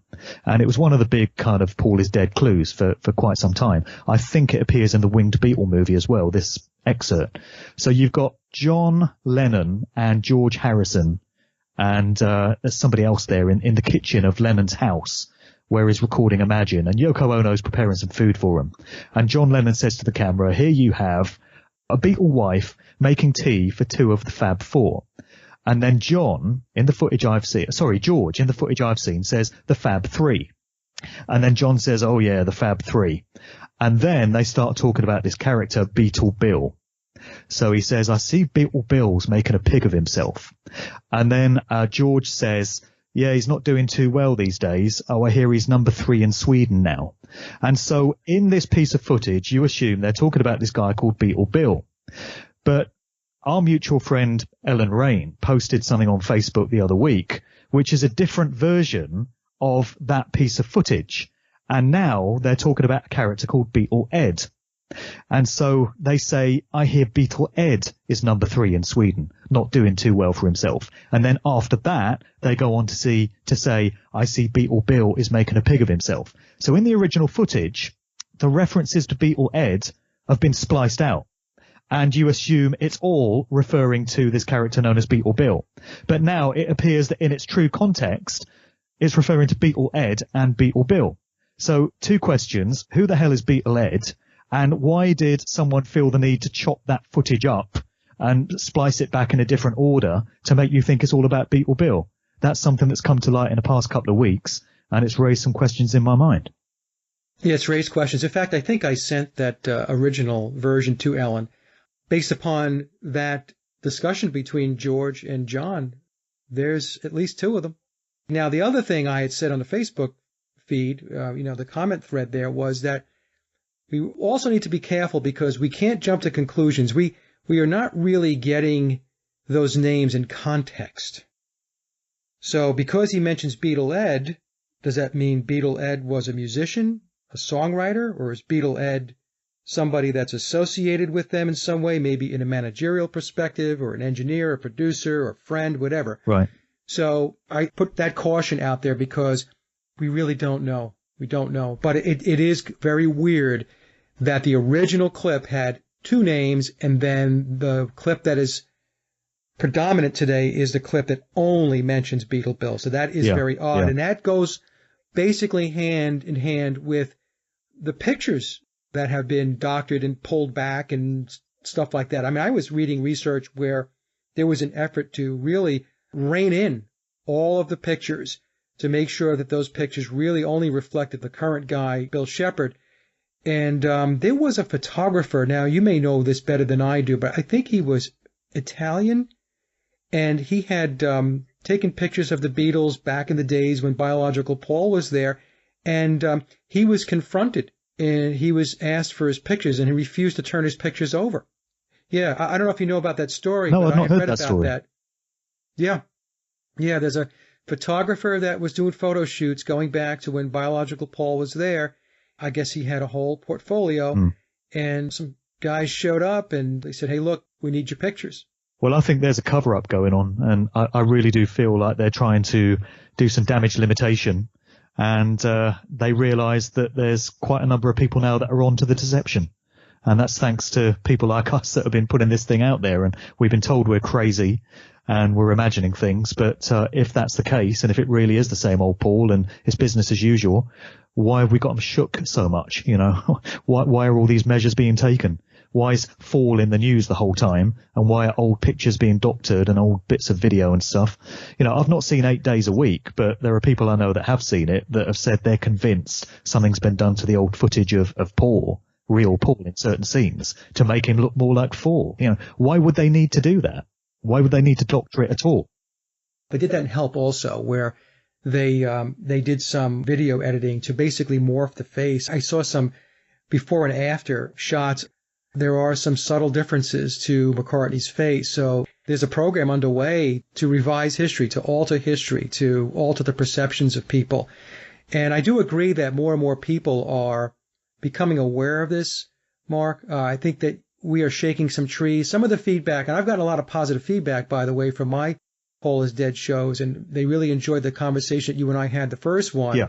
Now, the feedback I'm getting from folks is that they really appreciated the shows because we were talking content. We were talking not just showing clips and, you know, look at this picture, look at that picture, but we actually were talking through a storyline, probable cause, if you will. And that really sparked a lot of interest because before we started presenting it that way, I'm not sure there were many people that were putting it out that way. And so people now are starting to listen to the shows, and they're starting to get the storyline. They're starting to get motive. And, you know, I think now they can grasp onto this a little easier. That's some of the feedback I've been getting. How about yourself? Yeah. Well, pretty much the same. I've had a few haters and a few deniers, but generally people have said, you know, I had no idea of this, and thank you for bringing this to my attention.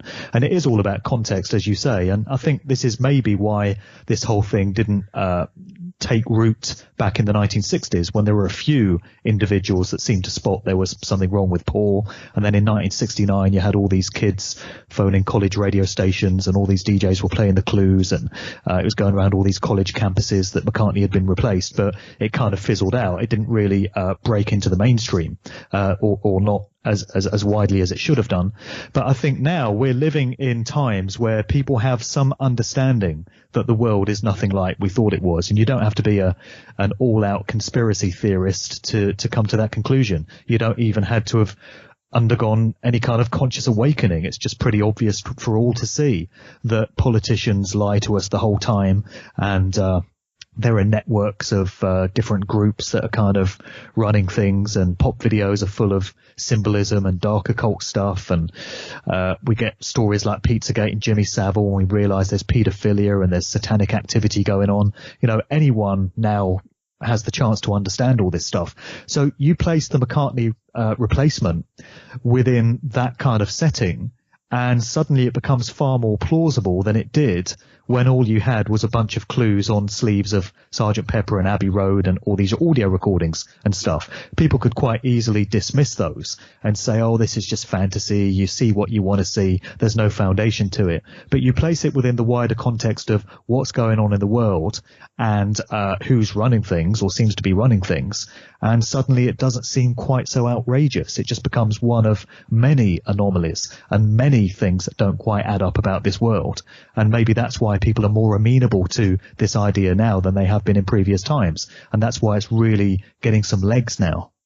Yeah. And I also want to mention to folks, and I know you have mentioned the same thing, but if you really want to know more about this, about the whole Paul is Dead conspiracy, then you should consider picking up the Memoirs of Billy Shears by Tom U. Harriet.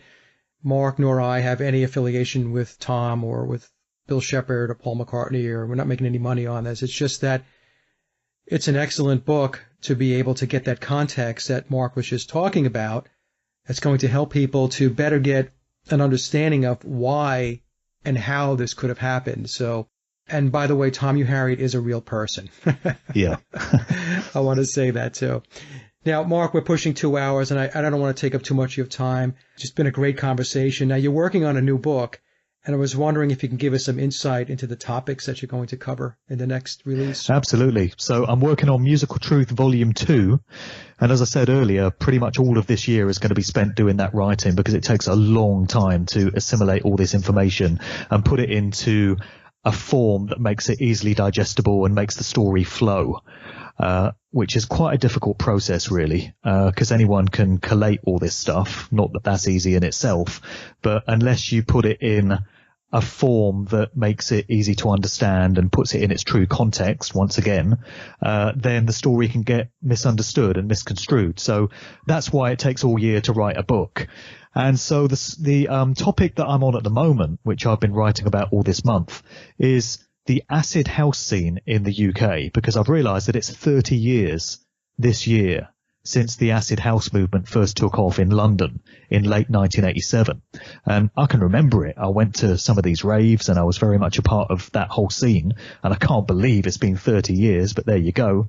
And I'm looking at the ways in which that small movement, which originated in London and was absolutely drenched in MDMA, ecstasy, which was the drug of choice that went with that particular music scene, eventually gave way to the massive worldwide phenomenon of electronic dance music that we now have, which literally is enjoyed by young people in nightclubs all over the world, every single continent.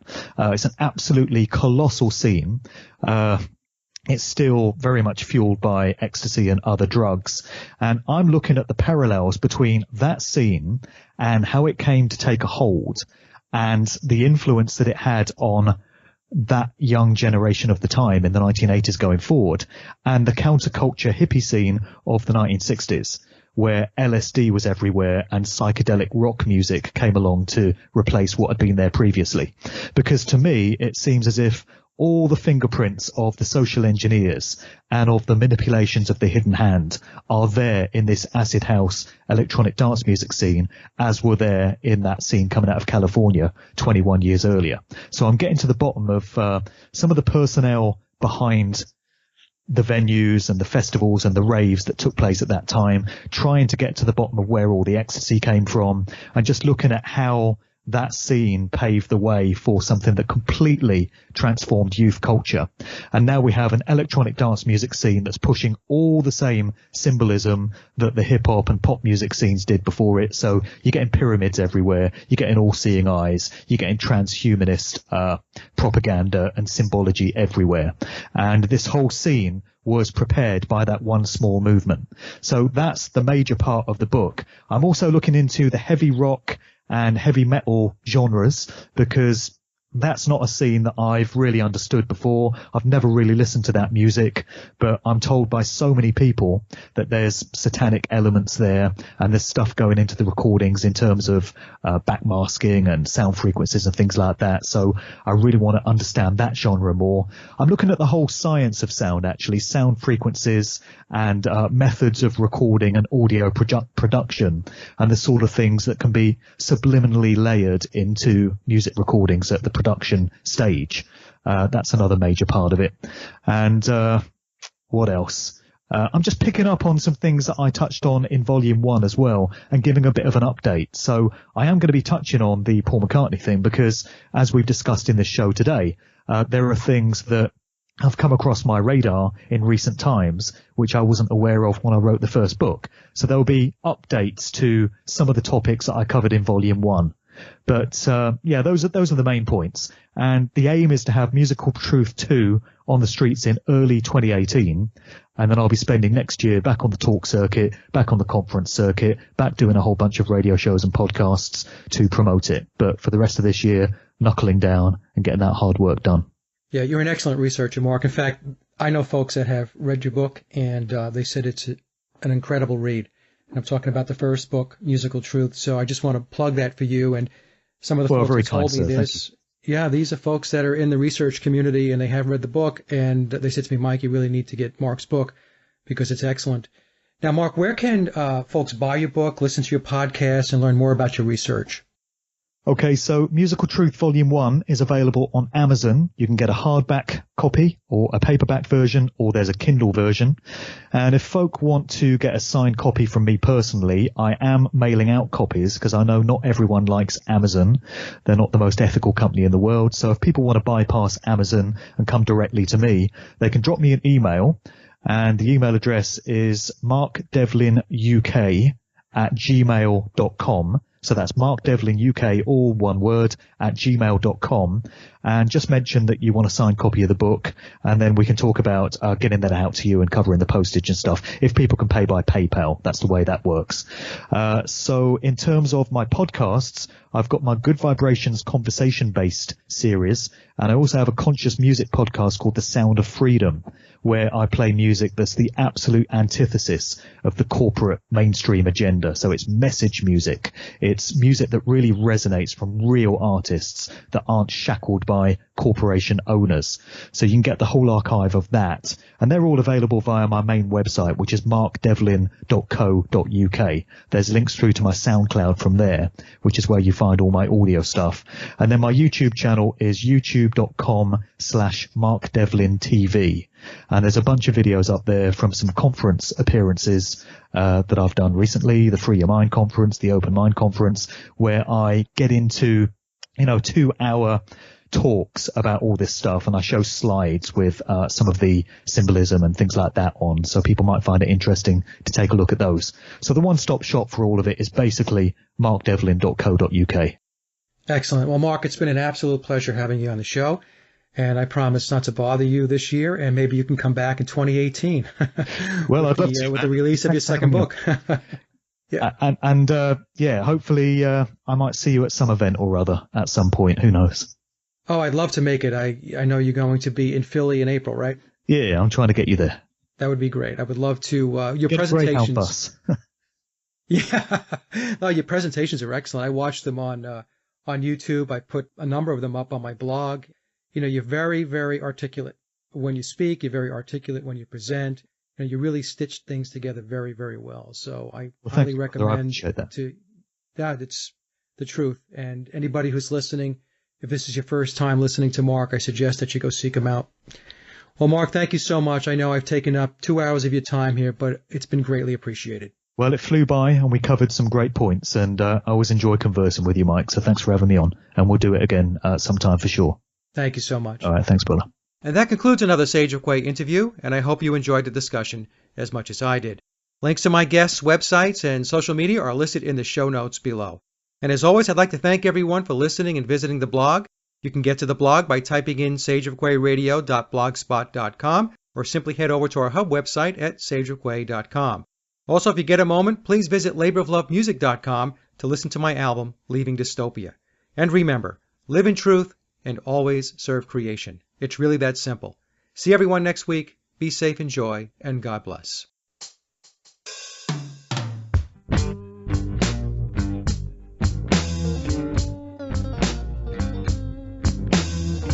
I've gotta be me, and you need to be you.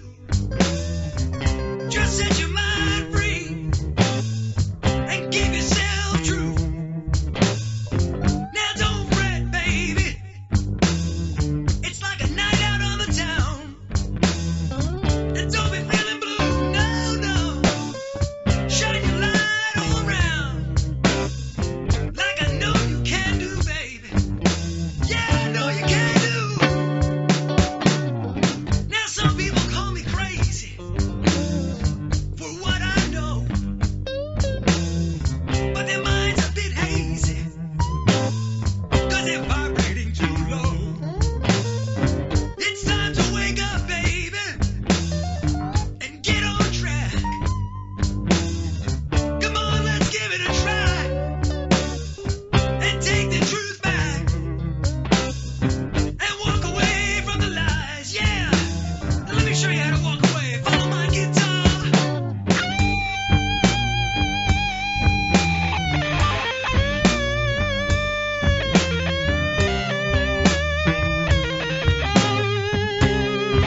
you.